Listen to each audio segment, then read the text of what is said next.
This is a Porsche Boxster. Now it's actually called 718 Boxster. It's orange, as you can see, and for years it's been called the poor man's 911.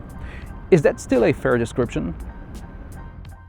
A short history lesson for those of you who, like me, are not Porsche geeks. Back in the early 1990s, Porsche was in a bit of financial trouble, as all those yuppies from the 1980s either died snorting coke or died in car accidents because they snorted too much coke. Or they were considered losers by their coke-snorting buddies because they started families. Either way, they sure like hell did not need a 60 grand sports car. This is when Porsche first showed off its Boxster concept. The Roadster was inspired by 356 convertible and 550 Spyder. Yes, the one James Dean was killed in. Anyway, the concept, presented in early 1993, was well liked, and 3 years later first Boxsters hit the showrooms. Boxster name was derived from Porsche's famous flat engine. This engine layout is known as Boxer. The first Boxster shared many components with 966 911, which was launched a year later, which by the way was the first water-cooled 911. Interestingly enough, Cayman, which is the coupe variant of the Boxster, appeared 10 years later, 2 years after the second generation of Boxster was launched. Third generation debuted in 2012, and in 2016 it was given quite a big facelift. So big, in fact, that the number 718 was put in front of Boxster and Cayman name. 718 is Porsche's tribute to a mid-engine sports car from late 50s and early 60s. And like the new Boxster, the 718 also had a 4-cylinder engine. What? 4 cylinders? Real Porsches have 6-cylinder Boxsters. Never mind some other SUVs and limousines that nobody cares about. What's next? A turbo? Well, yes. Depending on the version, there is either a 2-liter 300 horsepower turbo 4-cylinder Boxster or a 2.5-liter 350 horsepower 4-cylinder turbo Boxster. Unfortunately, I can't show it to you because it's somewhere down here. But what I can show you are 2 boots which fit all my gear.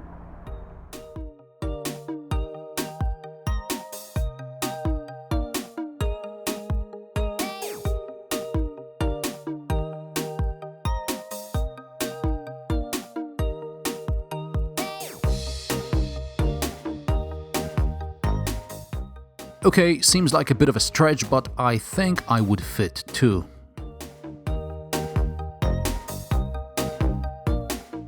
Visual changes are subtle, but don't think you can fit a pre-facelift car part on the 718. There are new headlights with 4-point LED day running lights. The front is sharper, side air intakes are bigger. There are new wings, new sills, new door handles, space-age rear lights, and a stripe with Porsche running across the back. Inside we get a new version of the PCM infotainment system. It's one of my favorites. This is the first car in which I managed to reply to text messages and emails from the car interface. On the move. Don't ask me about the safety aspects, but I wasn't touching my smartphone, so it's legal. The cockpit is slightly different, but nothing to write home about. And as usual, empty spaces around the gear lever show how much you skimped on the options.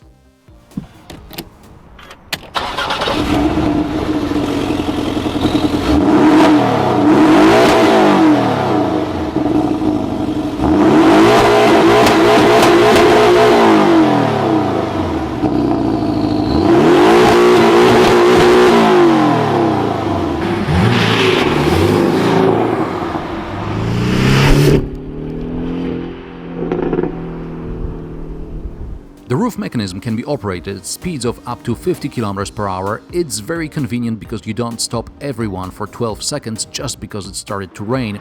However, due to turbulence, I will drive with the windows up, otherwise you won't hear me properly. So, the new engine. Once again, Porsche fans are in tears because eco-terrorists from Brussels are taking away something dear to their hearts. This time it's the sound of the 6-cylinder Boxster engine. And I guess if it weren't for pollution, fuel prices and traffic, Porsche would probably not have to develop a 4-cylinder engine. Instead, we would all drive V12s. But Porsche is not just expensive to buy, it is also expensive to tax. And then, as far as I remember, the flat 6 911 was out of juice after less than 400 kilometers. And it was as good in traffic as an iGo. Despite what some people may think, being wealthy doesn't mean you want to visit the petrol station every 2 days. It's not even about the money for petrol, but it's about the nuisance, a waste of time. And time is money. So from this perspective, is the Boxster sound really that bad? You tell me.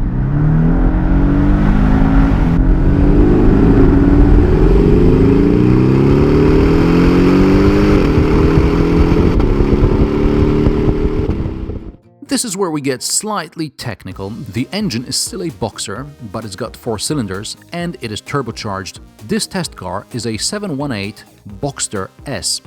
So it has a 2.5-liter 350 horsepower engine. That's 35 horsepower more than a flat 6 Boxster S. Torque is up by 60 Nm to 420, and peak torque is available from 1900 to 4500 RPM.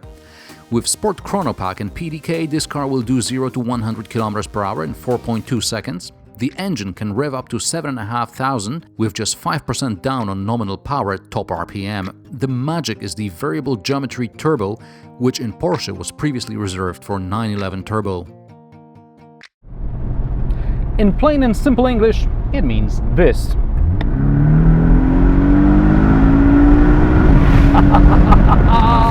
This kind of driving will not get you even close to claimed average fuel economy figure of 7.5 liters per 100 kilometers, but even in extra urban cycle, I managed to get 8.5 instead of claimed 6. In the city, you're likely to get 12 rather than 9.5, and that's even with exceptionally aggressive stop and start system. The button I pressed here is the Sport response. Press it, and in a split of a second, the car is ready to give you everything it's got.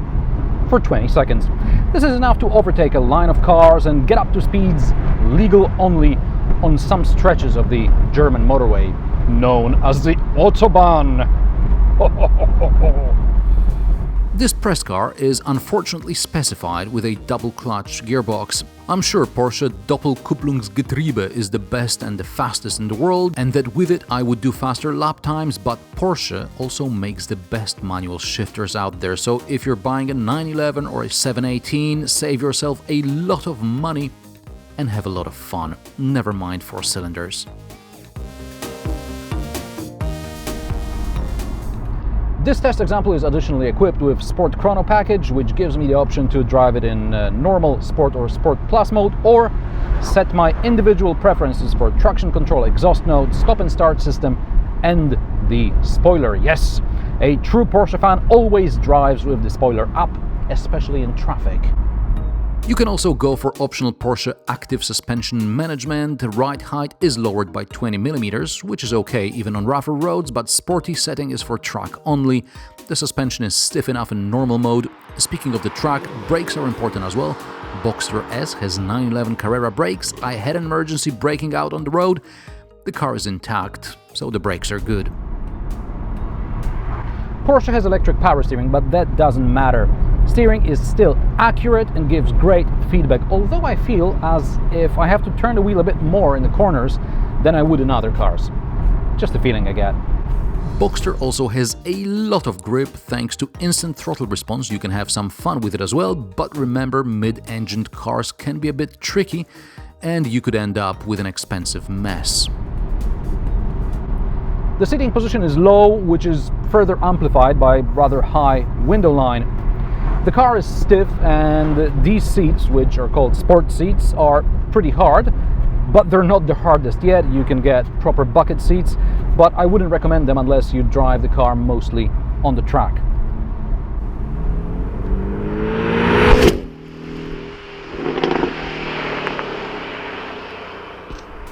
Due to the low sitting position, rear visibility is poor even with the roof down. Put it up and you better rely on the mirrors, lane assist and parking sensors and camera. With roof down, there is a surprising amount of wind turbulence, and I'm saying this as an MX-5 owner who drives top down even during the winter. But with the roof up, sound insulation is great. You just hear the engine and exhaust, which is what you want to hear. Also, with the roof up, you don't look like someone who's desperately trying to show off with his Porsche. I guess I'd rather have the Cayman. At the beginning I mentioned poor man's 911. Yes, the cheapest Boxster is more or less half the price of the cheapest 911. But by no means is it cheap. Boxster S prices start at around €66,000 and it goes uphill from there. Porsche torque vectoring control with mechanical diff, €1,300. PDK, 2,800. 20-inch rims, 1,600. PASM, that's also 1,600. LED headlights, almost 2,000. Headlight washers in body color, that's €200. Parking sensors with reversing camera, that's 1,500. Sport seats, 3,200. Porsche logo embossed on the headrest of these seats, that's €200. Sport chrono pack, 2,000. Carbon sills, €1,000. Plus a whole bunch of lesser items. All this adds up to about €35,000 in options and gives us a grand total of €101,000. 911 Carrera, albeit coupe, starts at 96 grand, so Boxster and Cayman are a bargain, but by no means a poor man's 911. Unless of course you prove me wrong in the comments below because you think fat old 911 is the one to go for. Bring it on! And also don't forget to subscribe, rate and share new episodes every Friday. If you like what I do, there are Patreon and PayPal links in the description below. Thanks for watching and I'll see you next time.